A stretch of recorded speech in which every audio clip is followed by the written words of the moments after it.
Buenas tardes para todos. Qué chévere estar otra vez con ustedes. Qué rico compartirles un poco de nuestra experiencia en praxis. Hoy todos estamos hablando de transformación digital. Creo que no hay ninguna organización que hoy no hable de transformación digital. Y cuando hablamos de transformación digital, pues nos surgen estas preguntas típicas que sé que ustedes se han hecho y es, venga, pero primero, ¿qué es la transformación digital? Segundo, ¿cuál es el ABC de la transformación digital? ¿Cómo hago yo para que esto no sea algo que sea solamente, digamos, una estrategia de tecnología, sino que permee toda la organización y realmente se vea el cambio y el impacto en los resultados finales? Entonces, hoy pretendo contarles un poco cómo acompañar esa transformación digital de una metodología muy conocida en el mundo de gestión del cambio para precisamente que no se quede como un esfuerzo en donde todo el mundo se tiene que montar en ese bus, pero que al final no se sabe si sirvió, si no sirvió, cuál es el enfoque, cuál es digamos, la razón por la que estamos haciendo esa transformación digital. Y voy a empezar este ejercicio contándoles un poco qué es la transformación digital. Definitivamente es el uso estratégico. Y cuando hablamos de estratégico, aquí quiero hacer amplitud de este concepto porque no todo tiene que ser digital. O sea, a veces pensamos que entonces nosotros ahora todo tiene, o sea, absolutamente se tiene que crear un ecosistema en donde toda la operación sea digital y resulta que de pronto nuestro perfil de cliente quiere un canal un poco más personalizado o quiere un canal de comunicación híbrido o otras formas de interacción. Entonces, si bien es cierto, el 80% de nuestra operación puede ser digital, esa, esos puntos en los que yo haga esa transformación en mi estructura operativa tienen que ser claves con respecto a qué, con respecto a mi modelo de negocio, con respecto a lo que el cliente aprecia, con respecto a la forma como opero y estructuro mis procesos con eficiencia. ¿Y cuál es el objetivo al final de transformar y de hacer una transformación digital? Pues al final lo que queremos es cambiar nuestras organizaciones. ¿Para qué? Para que nuestros clientes se sientan felices, o sea, no solamente los clientes externos, sino los clientes internos. Entonces, hay que cuidar mucho ese ejercicio porque a veces hay empresas que me dicen, bueno, sí, yo quiero empezar a hacer una transformación digital, pero ¿por dónde empiezo? ¿Qué hago? ¿Cuál es el primer paso de la transformación digital? Y el primer paso siempre de la transformación digital es mapear primero tu modelo de negocio, después mapear lo que necesita tu cliente y tu usuario final y basado en eso que necesita, qué tecnologías me responden a eso que ese usuario necesita. Porque a veces lo hacemos al revés, ¿no? Pues obviamente las empresas que distribuyen tecnología ofrecen muchas tecnologías todo el tiempo, es su labor, tienen que venderlas, y entonces uno se enamora de la tecnología y dice, uy, sí, qué chévere. Y digo yo vulgarmente, se la enchuta al usuario. Hace poquito estaba con una empresa que me comentaba que uno de sus riesgos más grandes era que los clientes no se sentían cómodos con la tecnología a través de la cual se comunicaban los entregables o los productos que ellos generaban.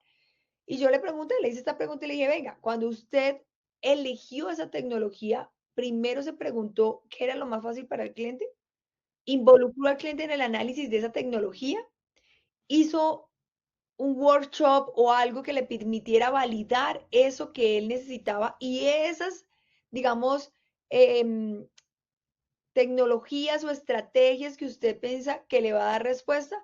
Y pues claramente me dijo no, no, y hoy en día tiene un problema gigante porque tiene una cantidad de producción ellos son una empresa de servicios de entregables a nivel digital en donde el cliente, se han perdido muchos clientes porque la usabilidad de esa tecnología no era lo que el cliente esperaba. Entonces, es clave que pensemos que cuando hablamos de transformación digital, no va de la tecnología al cliente, va del cliente a la tecnología, del cliente final y del cliente interno también. ¿Listo? Bueno, entonces, cuando tenemos claro qué es la transformación digital, también tenemos que tener claro cuáles son esos retos de la transformación digital. Y los retos de la transformación digital o esas claves de la transformación digital están, pues yo les dije tres, pero les traje cinco. La primera es el liderazgo. Entonces, normalmente, ¿qué pasa? Está la persona de tecnología en la empresa y ese es el que trae todas las novedades, o el gerente que lee portafolio, lee La República, va a los congresos y les muestran todo lo nuevo y la novedad y dice, oiga, venga, esto hay que incorporarlo. Entonces, entre tecnología y la gerencia se unen y dan nuevas ideas, o incluso el director de operaciones o de la parte, digamos, misional de la organización da nuevas ideas. Pero en ocasiones no hay un liderazgo que defina una ruta de transformación digital. Y eso es clave. Entonces, siempre la transformación digital tiene que estar respaldada por la alta dirección. Y no solamente desde el enfoque de sí, háganlo, sino desde ese plan maestro de transformación digital. Y toda transformación digital debe tener un gerente de proyectos. O sea, todas las organizaciones hoy deberíamos tener un gerente de proyectos de nuestro plan maestro de transformación digital, en donde yo diga, el año 1 voy a hacer tal fase, el año 2 tal fase. ¿De qué? Pues obviamente de las necesidades que se identifiquen del cliente externo y del cliente interno. La segunda factor de éxito para lograr una transformación digital es el objetivo estratégico claro de qué es lo que voy a transformar. Voy a transformar la experiencia de usuario, voy a transformar la optimización de mi proceso de logística, voy a transformar mi sistema de información, por ejemplo, que es en el caso de Cagua, que administra toda la información y los registros y los flujos operativos organizacionales. Va a ser esa visión estratégica de ese plan maestro y el para qué? Normalmente el para qué de la transformación digital siempre tiene dos objetivos. Primero, mejorar la experiencia de usuario y segundo, optimizar. Esos son los dos macro objetivos, pero con esos dos macro objetivos tengo que irme a dónde le voy a apuntar a esa transformación digital. Lo tercero es una cultura organizacional abierta al cambio. Para que yo tenga una cultura, pues primero tengo que empezar por diagnosticar mi cultura, ¿no? Hay que saber, oiga, qué tanta cultura digital yo tengo con mi equipo de trabajo. ¿Qué tipo de personas son nativos digitales? Son personas que de pronto, a mí me da risa porque ahora cada vez que entra uno a YouTube, bueno, a cualquier plataforma están todas las promociones de inteligencia artificial para mayores de 40. Entonces yo digo, oiga, venga, pero ¿por qué no para menores? Pues claro, pues porque los menores de 40 ya se la saben y intuitivamente lo hacen. Entonces hay que mirar qué tipo de población tengo yo para ese ejercicio de transformación digital. Y ojo con esto, ante todo, ¿cuál es su nivel de experiencia digital? Por ejemplo, si yo tengo personas mayores, seguro lo más sofisticado es correo electrónico, WhatsApp. Si tengo personas, digamos, de un nivel educativo muy básico, también esos son, digamos, sus experiencias digitales, WhatsApp y máximo correo electrónico. Entonces hay que mirar cómo la forma en cómo yo me comunico y la experiencia de usuario que voy a hacer con esas plataformas que voy a adquirir o a desarrollar, me aseguran que mi equipo va a usarlas, porque al final les voy a contar cómo se mide el impacto de la transformación digital. Entonces hay que formar en habilidades digitales al equipo y hay que desarrollar el valor de la innovación y la creatividad. ¿Por qué? Porque en la medida en la que yo hago una transformación digital, seguramente van a haber muchas necesidades de innovación de la forma como operan los procesos. Otro factor de éxito es la integración tecnológica centrada en el usuario. Creo que se los he dicho desde el inicio de esta charla y es primero qué quiere mi usuario para mejorar su experiencia, qué quiere mi usuario interno para optimizar y ser más eficientes, pero ante todo, cómo logro yo que esa tecnología y esa transformación realmente le aporte valor a esos dos usuarios. Y por último, la integralidad, asegurar la comunicación de los sistemas de información. Uno quisiera tener un super sistema de información, ¿no? Que cumpla con todo, pero realmente es muy difícil. Y hoy en día, afortunadamente, hay mucha integración a través de las APIs, a través de diferentes mecanismos en los que se pueden conectar la información de un sistema de información a otro y así tener un sistema de información conectado e integrado. ¿Cuáles son esos errores más comunes de la transformación digital? El error número uno es no tener un plan de transformación digital y limitarlo solo a una tecnología. Y entonces, ¿qué empieza a pasar? Eso es como cuando uno construye una casa sin planos y sin un arquitecto y a punta de puros maestros. Pues lo que pasa es que hay parchecito aquí, hay parchecito aquí, hay parchecito aquí, y la casa como que medio funciona, pero en cualquier momento se cae. Entonces, eso pasa cuando yo en una organización no tengo un plan maestro de transformación digital en donde entiendo cómo todo ese ecosistema digital se va a integrar, cómo mapeo mi ecosistema digital acorde a mi plan estratégico y acorde a mi perfil de cliente. Lo he mencionado, no involucrar al cliente y el usuario final, no incorporar la gestión del cambio, que es de lo que voy a centrarme especialmente hoy. Esa me encanta, no medir el impacto del cambio gracias a la transformación digital. Cuando hay transformaciones digitales, especialmente en poblaciones pues que no son tan nativos digitales, hay mucha resistencia. Entonces la gente siempre empieza, no, es que era más fácil mi Excel, no, es que era más fácil mi cuadrito que yo tenía, que es que era mi control o mi hojita de tal cosa. Entonces, si tú no le muestras a la gente a través de esas estrategias de gestión del cambio que esto puede funcionar, pues al final no van a haber impactos reales. Y no mostrar los resultados alcanzados, o sea, demostrar que realmente funciona. Hoy quiero compartirles, seguramente ustedes en otras, si han participado en otros webinars de KAWAK o en otros escenarios en donde me han escuchado hablar de esta metodología y esta metodología es una metodología mundialmente conocida y es la metodología de ProSci liderada por su herramienta ADKAR. ProSci ha creado, digamos, una metodología basada en investigaciones, cada 2 años hace actualizaciones, está en casi todos los países del mundo y las empresas de la revista Fortuner 100 utilizan la metodología ADKAR para acompañar las transformaciones digitales en ese lado humano del cambio, porque si bien es cierto, tenemos humanos utilizando tecnologías o ahora pues humanos alimentando robots o alimentando agentes digitales, pues al final son los humanos los que hacemos que los cambios se den con tecnología, con inteligencia artificial o sin ella. Entonces, ¿de qué se trata esta metodología? Esta metodología tiene un modelo que se llama el modelo de las 3 fases y inicia previamente con un triángulo que se llama el triángulo ProSci, en donde yo verifico que mi proyecto de transformación digital, porque hay que verlo como un proyecto y hay que montarlo y estructurarlo como un proyecto, tiene las 3 aristas del éxito de un proyecto.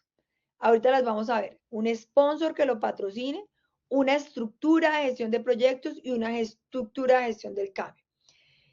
Y cada una de esas fases lo que dice es que primero tengo que preparar el enfoque, después gestión del cambio, todo esto acompañado en paralelo con la parte técnica, con la parte de tecnología, con la parte comercial, dependiendo de dónde vaya a haber la transformación digital, y finaliza con una fase de sostener los resultados. Porque a veces los proyectos en tecnología se acaban cuando el software ha sido parametrizado, socializado implementado, entre comillas. ¿Por qué les digo yo implementado, entre comillas? Porque se quedó en la socialización, pero no hay un seguimiento y un acompañamiento a la adopción y a la usabilidad del software. Y eso es lo que les voy a explicar al final sobre cómo lograr medir el impacto de esa transformación digital en la organización. Esta herramienta que va a transversalmente acompañar este modelo de las 3 fases se llama ADKAR. ¿Y de qué se trata eso del ADKAR? El ADKAR son 5 eslabones a través de los cuales un individuo, un colectivo de individuos o sociedades, porque eso es utilizado incluso por países para transformación de culturas o para adopción de cualquier tipo de cambio, uso de tecnología, una nueva, digamos, una fusión, una integración, todo es, o sea, esta metodología puede ser utilizada en cualquier escenario, no solamente en transformación digital. Lo primero que uno tiene que hacer es un ejercicio de conciencia. La conciencia permite que el individuo entienda por qué ahora, si lo hacía en Excel, ahora lo va a hacer en KAWAK y va a ser más eficiente. O por qué ahora, si él respondía al WhatsApp y me va a dar miedo que me echen, lo va a hacer un agente digital y ahora yo qué voy a hacer. Entonces, la conciencia siempre activa el entendimiento del por qué y me motiva y me activa el deseo. Si yo no activo la conciencia, el deseo no se activa. Entonces, normalmente hay una filosofía en ADKAR que es la filosofía del 7 por 7 por 7. Y es la comunicación de mensajes de conciencia frente a la transformación digital, mínimo 7 veces de 7 fuentes diferentes en 7 escenarios diferentes. Entonces, yo cuando la gente me dice, no, es que yo ya le llevo diciendo 3 veces lo mismo, yo le digo, le faltan 4, porque además no lo puede decir usted mismo, o sea, ha hecho solo una, porque le toca que sea fuentes diferentes, medios diferentes. La conciencia, una vez esté activa, ¿qué se hace con eso, no? Yo veo que muchas empresas hacen campañas en redes sociales y hacen campañas internas de conciencia y se quedó ahí. Y ahí es donde muere y después van a la capacitación. Error. Después de la conciencia se tiene que activar el deseo. He decidido que voy a empezar a usar Kahoot en cambio de Excel. He decidido que voy a dejar que alimentar el agente digital con mi conocimiento, porque a mí me va a permitir solamente ver un cuadrito de monitoreo de estadísticas y corregirle errores y poder avanzar. Y eso es una de las cosas que hoy en día, el otro día, no sé si ya se los había compartido, pero creamos, o al menos yo, para mí, creé mi primer organigrama híbrido. O sea, un organigrama con personas y con agentes digitales o personas digitales. Y dentro del ejercicio que hacíamos de esa organización era entender un poco cómo lograr, o sea, cómo íbamos a hacer que la gente no se sintiera que el agente digital pues lo estaba, digamos, en teoría reemplazando y cómo lo íbamos a encaminar a evolucionar a lo que realmente debemos evolucionar ahora con todo el tema de la inteligencia artificial y es a ser creadores de contenidos y creadores de conocimiento. Entonces, si tú haces, por ejemplo, una transformación digital en donde tu sentido de conciencia, y ojo con lo que les voy a decir, su sentido de conciencia solamente es para que usen el software, para que el usuario esté feliz, la gente no les camina. Tiene que mostrar el beneficio personal, porque tú vas a hacer, por ejemplo, vas a mejorar tu perfil, porque tú vas a evolucionar en un plan carrera, por ejemplo, a este tipo de posiciones y de cargos. Y es algo, por ejemplo, que con todo el tema de la transformación digital y de la gente y de la aparición de los multiagentes, las organizaciones no están preparando su gente para ascender en otros cargos que empiezan a surgir y aparecer a la medida en la que ya la operatividad de los agentes digitales abordan ciertas tareas, sino que hay que llevarlos a evolucionar. Entonces hay que organizar y rediseñar los organigramas. Entonces, el mensaje clave en este tema de la conciencia es que la conciencia no puede ser del uso del software.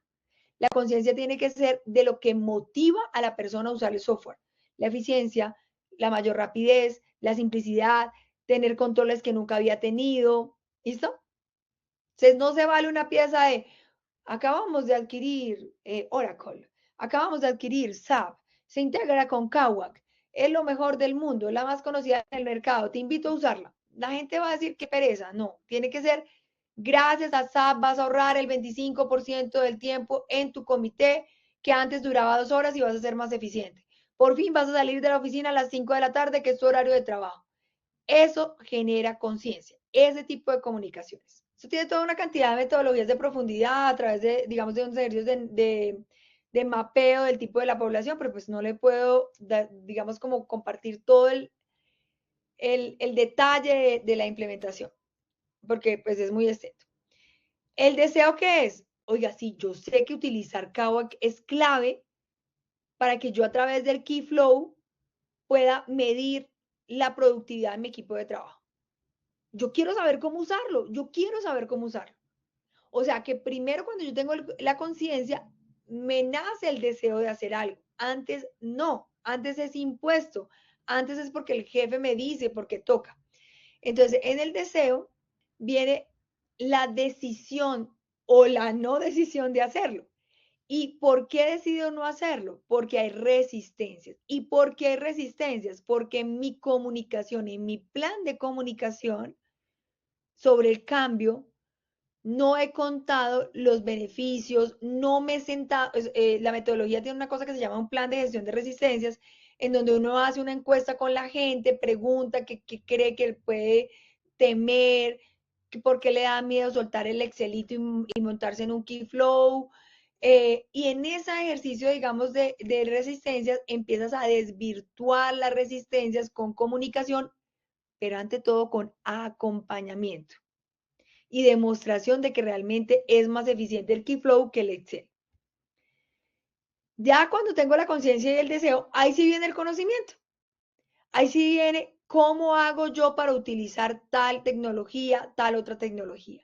Si yo paso de una vez a buenos días, señores y señores, hemos adquirido tal software que nos va a permitir hacer tal cosa, capacitaciones, así se maneja el módulo, haga clic aquí, haga clic allá, la probabilidad de éxito de esa metodología es del 5%. Y el resto va a tomarse muchas horas policía exigiendo y molestando.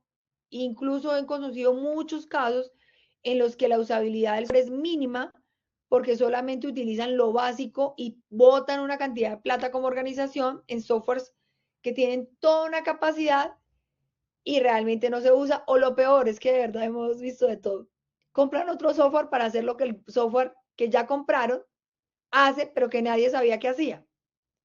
O que sabían, pero nadie se puso la camiseta de decir, este software hay que utilizarlo en toda digamos, su integralidad. ¿Listo? Lo veo todo el tiempo en las organizaciones, porque por ejemplo nosotros como Praxis somos una consultora y un BPO en todo el tema de sistemas de gestión, entonces tercerizan en nosotros los sistemas de gestión. Entonces cuando uno diseña procesos, claramente tienen que ir de la mano de la tecnología. Entonces uno dice, venga, integremos la tecnología así, así, así, y uno ya empieza a conocer softwares típicos del mercado para todo, los CRM, los ERP, los del sistema de software de gestión, los agentes digitales. Uno empieza a conocer, digamos, como los softwares comunes.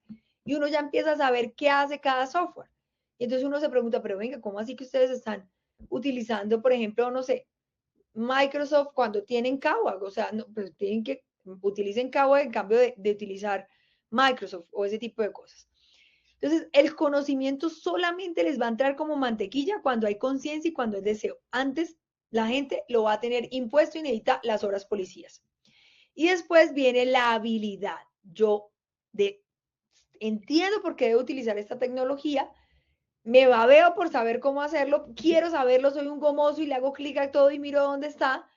Tengo el conocimiento de cómo hacerlo porque ya me enseñaron y me capacitaron, pero no tengo la habilidad, todavía no tengo la habilidad. Y aquí es donde son los valles de la muerte de una adopción de tecnología y de transformación digital, porque es donde más resistencias hay en la decisión de tomarlo y en el ejercicio de hacerlo una cultura y parte de tu operación. Entonces, en esta parte de la habilidad hay que hacer un acompañamiento. Y para eso, en la metodología de ProSci se utiliza una estrategia que se llama la coalición de patrocinio, que esos son esos first adopters que los cojo y los llevo a grupos pequeños en donde los acompaño a que esto se adapte. Entonces, soy capaz de hacerlo. Y el refuerzo es, mira, síguelo haciendo, está perfecto, muestra resultados, esa es toda una estrategia de comunicación. Vamos a ver cada fase. Entonces, en la primera fase yo defino el éxito. El éxito. Oiga, ¿yo por qué compro Kawak?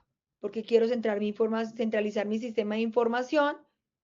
Ay, pero no, ¿cómo así? Es que yo tengo un CRM, tengo un ERP, tengo, tengo Microsoft 365 o Drive, tengo Kawak. Entonces, ¿cómo mapeo mi ecosistema digital y hay algún plan de transformación digital o incluso de integración digital?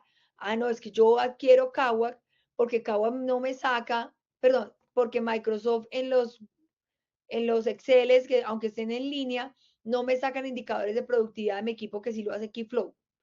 Ah, es que adicionalmente no me alerta de forma automatizada las tareas que tiene que ser el siguiente nivel o la forma en cómo se hacen no es tan específico como lo hace Kawa, que me saca reportes, por ejemplo. Entonces yo tengo claro cuál es el éxito. Lo que yo quiero es optimizar el 10% de todas las personas operativas o no, o mi meta de éxito es que yo quiero medir el indicador de productividad de cada persona del equipo de trabajo. Hay que definir el éxito. Ojo, ojo, porque todo el mundo empieza, no todo el mundo tiene SAP, entonces yo también tengo SAP. todo el mundo tiene X plataforma, entonces yo también tengo X plataforma. No, hay que entender cómo es mi modelo de negocio, cómo es mi perfil de usuario, cómo es mi estructura operativa y definir la meta de éxito. Oye, el impacto. ¿Yo qué voy a impactar? ¿Procesos? ¿Voy a impactar personas? ¿Cuál es esa zona de impacto que voy a hacer con ese cambio? ¿Y cuál va a ser el enfoque del cambio? Para poder asegurarme de que yo pueda gestionar riesgos y gestionar resistencias. Entonces, normalmente en la definición del éxito yo utilizo una cosa que se llama las 4P. ¿Cuál es el nombre del proyecto? El nombre del proyecto, yo puedo crear un proyecto en sí mismo y los invito a que hoy de esta charla salgan y les digan a sus gerentes, si no lo han hecho, debemos crear un proyecto que se llame transformación digital a 3, a 5 años, a 2 años. En donde la transformación digital tiene un primer paso que es primero hacer el mapeo digital, del mapeo de las, digamos, del ecosistema digital de la organización. El segundo es ver entonces qué necesitan nuestros clientes y qué necesitan nuestros procesos para optimizar y el cliente para vender más o para tener mejor experiencia de usuario. Y el tercero es hacer todo un ejercicio de investigación y análisis de tecnologías que me respondan a eso con sus limitaciones tecnológicas, con sus limitaciones de usabilidad, con sus limitaciones de integralidad o sus beneficios. Y cuando yo tenga todo ese mapeo y ese muñeco claro en un proyecto y ya tenga claro, entonces le pongo un nombre al proyecto, transformación digital. ¿Cuál es el propósito del proyecto? Realizar la transformación digital de la organización X. ¿Cuáles son sus particularidades? Este proyecto tiene que hacerse en los próximos 2 años. Tiene que incluir las tecnologías de analítica de datos y inteligencia artificial. Tiene que integrar las tecnologías actuales. Tiene que acompañar, bueno, mejorar, por ejemplo, las ventas, mejorar los tiempos y las optimizaciones de las personas. Esas son las particularidades. ¿Y quiénes van a cambiar? O sea, ¿quiénes están involucrados en ese cambio? Pues van a estar involucrados en ese cambio todas las personas que en el proceso estén involucradas. Pero si ustedes me preguntaran hoy a mí, si yo voy a entrar en un proceso de transformación digital, ¿a quién involucro? Paso número 1, a la gerencia. Paso número 2, a los líderes de los procesos, todos los líderes de los procesos. Paso número 3, a la persona especialmente de gestión del cambio, porque es el que va a hacer esa parte humana, que sea una persona externa o interna, no importa. Y 4, pues se hace parte de los líderes de los procesos al equipo de tecnología, como equipo. Esos son los 4. Y si ustedes tienen una oficina de gestión de proyectos, pues a la persona de proyectos. ¿Listo? Y si ustedes tienen un tema de gestión de riesgos, pues al personaje de gestión de riesgos. Ese sería el equipo básico que habría que crear como equipo para gestionar el proyecto de transformación digital. Y después voy y me miro cuáles son los aspectos del cambio. Aquí no se alcanza a leer, pero esto tiene unos mapas o unas zonas de cambio. ¿Qué es lo que uno va a cambiar? Todo eso está en una herramienta tecnológica de ProSci. Oiga, no, yo lo que voy a cambiar es los comportamientos de las personas con este cambio, la tecnología, la forma en cómo ellos, ojo, porque puede pasar también que yo ya tengo una tecnología, pero la gente no ve la tecnología como debería verla y no tiene la usabilidad. Yo puedo montar un ejercicio de acompañamiento a la adopción, transformación cultural, optimizando tecnologías existentes. Voy a cambiar la ubicación, voy a cambiar lo que pagamos y aquí hay como 10 zonas de cambio. Hago un análisis de riesgo del cambio. Si el cambio tiene características o atributos organizacionales que facilitan el cambio y si las características del cambio, el cambio es muy rápido. Ahora precisamente estoy trabajando en un proyecto en el que es impresionante. Son como 5 grandes cambios a la vez.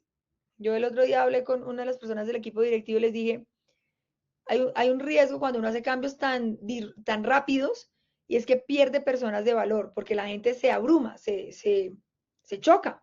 Entonces, ojo con esos cambios tan rápidos y disruptivos y grandes, es mejor cambios paulatinos. Por eso el plan de transformación cultural, ¿listo? Y defino mi lista de roles, o sea, ¿qué va a ser entonces? ¿Quién va a ser el gerente de este proyecto? ¿Quién va a ser la coalición de patrocinio, que son los primeros adoptadores? quién va a hacer la parte de tecnología, quién va a hacer la parte de gestión de cambio, quién va a hacer la parte de incorporación dentro de los procesos. Entonces, si ustedes quieren vivir esa primera fase, ¿qué es lo que tienen que hacer? Primero, definir un sponsor del proyecto. El sponsor del proyecto no es el mismo gerente de proyectos. Ojo con ese error.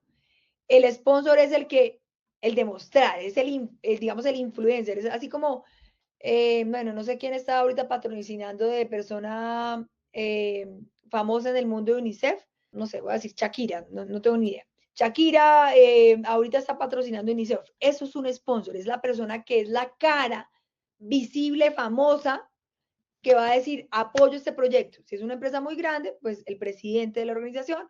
Si es una empresa pequeña, el gerente de la organización. Definir la coalición de patrocinio.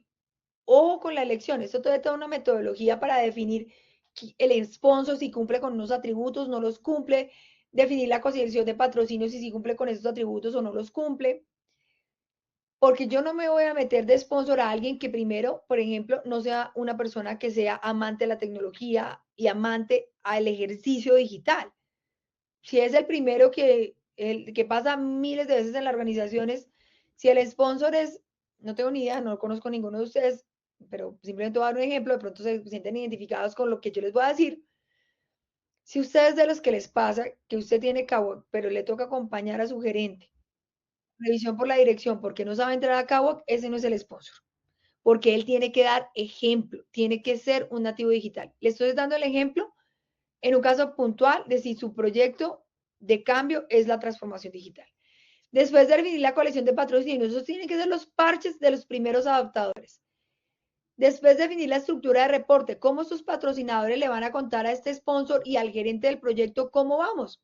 Y medir el ADCAR. ¿Y qué es eso del ADCAR? Se los voy a contar rápidamente, pero uno normalmente como organización mide en qué estado está la organización. El colectivo hace unas encuestas, pero eso tiene toda una metodología. Que el volumen de la organización que está en conciencia, en deseo, en conocimiento, en habilidades o en refuerzo. Y dependiendo del volumen de la organización, eso se llama el punto de barrera, uno logra gestionar el plan de gestión del cambio de ese momento para allá. Porque si lo hace de aquí para allá, se retrocede, la gente se aburre, ¿listo? Ok, tengo claro mi primera fase, que es la fase de para dónde voy, qué es lo que quiero alcanzar, a quién voy a impactar, y en dónde estoy como organización, en estado de conciencia, deseo, conocimiento, habilidades y refuerzo, o ni siquiera tengo conciencia, no hay nada, empiezo desde cero. Voy a la fase 2, diseño mi plan maestro de gestión del cambio.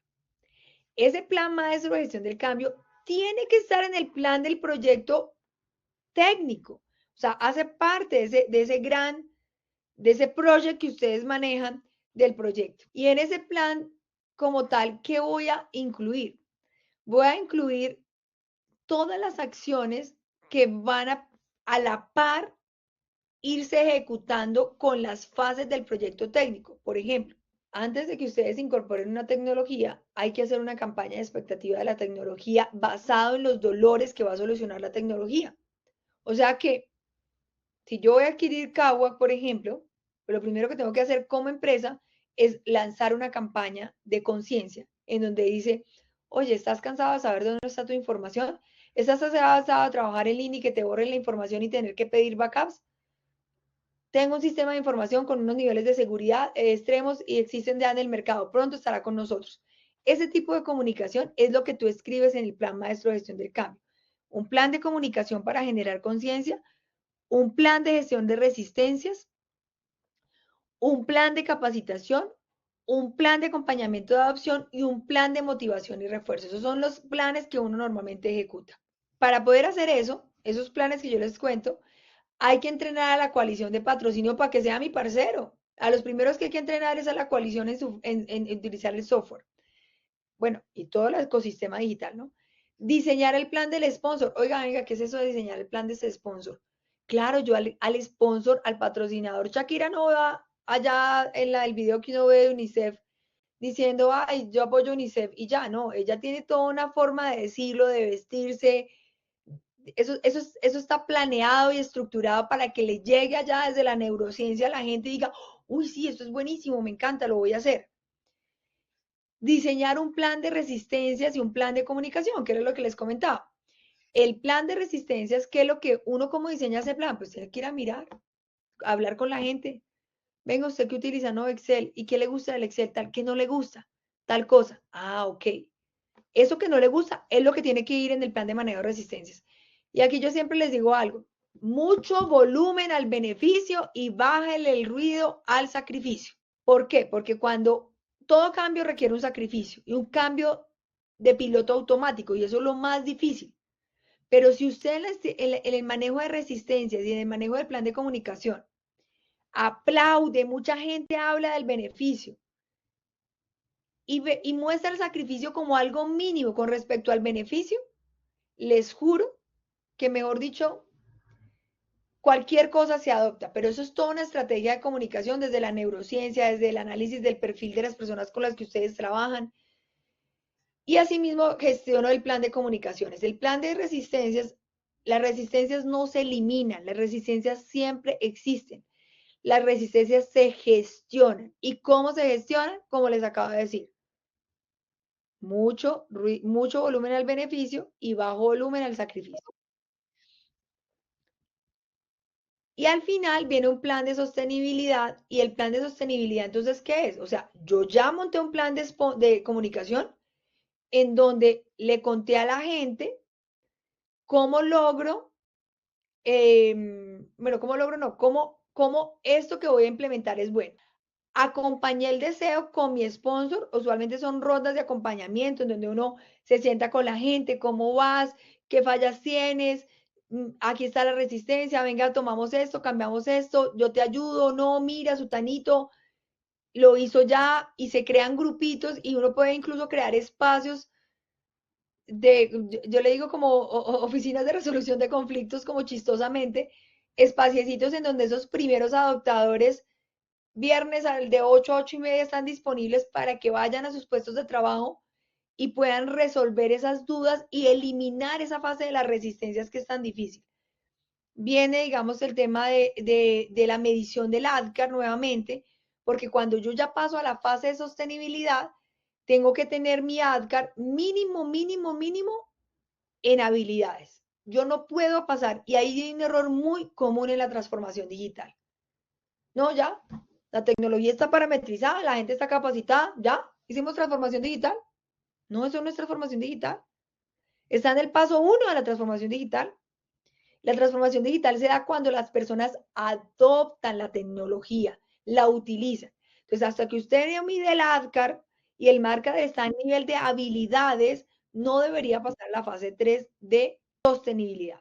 Entonces, en la fase 3, normalmente, uno encuentra obviamente errorcitos y fallas todavía digamos, en el ejercicio de la adopción, pero ya no están en grupos poblacionales críticos, lo que les falta por adoptar no es crítico, pero vas haciendo un plan para poder llevar a esas personas a esos niveles, digamos, de adopción del software. Generas unas acciones de sostenibilidad, o sea, evalúas, generas un plan de acción para cerrar brechas.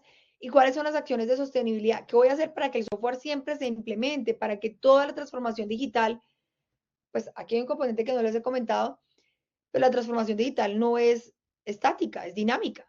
Entonces, digamos que es todo un ejercicio en el que yo tengo que empezar a implementar una cultura de innovación, de creatividad, con rutas dáctiles de innovación para decir, oiga, venga, entonces ahora vamos a incorporar esta tecnología, pero siempre con un director de orquesta. ¿Qué hace el director de orquesta?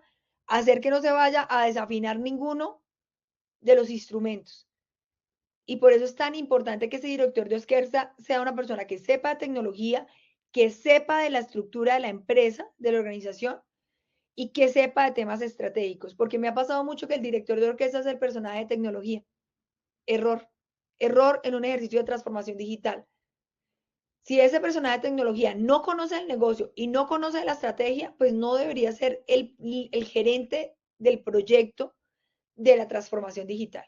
No es fácil conseguir gerentes de proyectos de transformación digital que tengan esas tres características, pero si no los tenemos, hay que formarlos. Volviendo a la fase 3, entonces tenemos la evaluación del desempeño, encontramos las brechas, si son cosas chiquitas las ajustamos, si no nos mantenemos en la fase 2, nos mantenemos en la fase de gestión del cambio. ¿Y ese plan de sostenibilidad qué es? Pues esa ruta de innovación constante, ese mapeo, integración de tecnologías. Y una vez tenga yo esto, ya transfiero la propiedad a quien lo va a operar en su cotidianidad. Y ahí mido un indicador que ahorita les voy a mostrar que se llama el book. Mido nuevamente cómo está la salud del proyecto, mido el arca, mido indicadores del éxito. Entonces, aquí yo les quería contar un poquitico permítanme un segundito, voy a pasar a la medida de éxito aquí. Se debe medir si se alcanzó o no el propósito del cambio, el beneficio final. O sea, si mi beneficio final era medir productividad con el Key Flow de Cabo, pues lo estoy midiendo. Porque no sé si a ustedes les ha pasado, pero a mí me pasa un montón. Como gerente de proyectos, yo tengo que garantizar que tengo el norte claro, la ruta clara, las acciones claras. A veces el equipo se confunde de tantas cosas y tantos elementos que hay en el proyecto.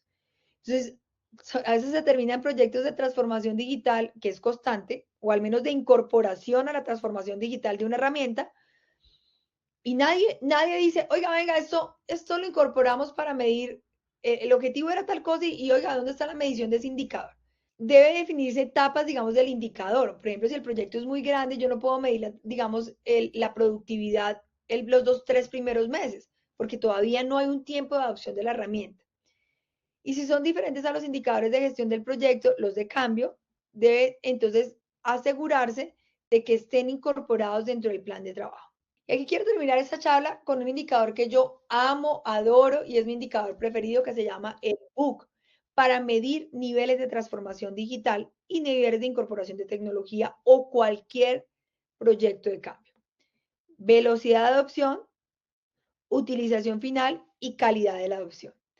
Tú puedes decir que lograste un proyecto de transformación digital, al menos en la incorporación de una herramienta u otra, cuando mides la velocidad en la que utilizaste, en que adoptaste la tecnología, porque eso se tiene que poner una meta. Necesitamos que en 6 meses se adopte la tecnología, la usen, con una utilización final del 95% de las funcionalidades y con una calidad del 85%. Oye, ¿cómo mido eso?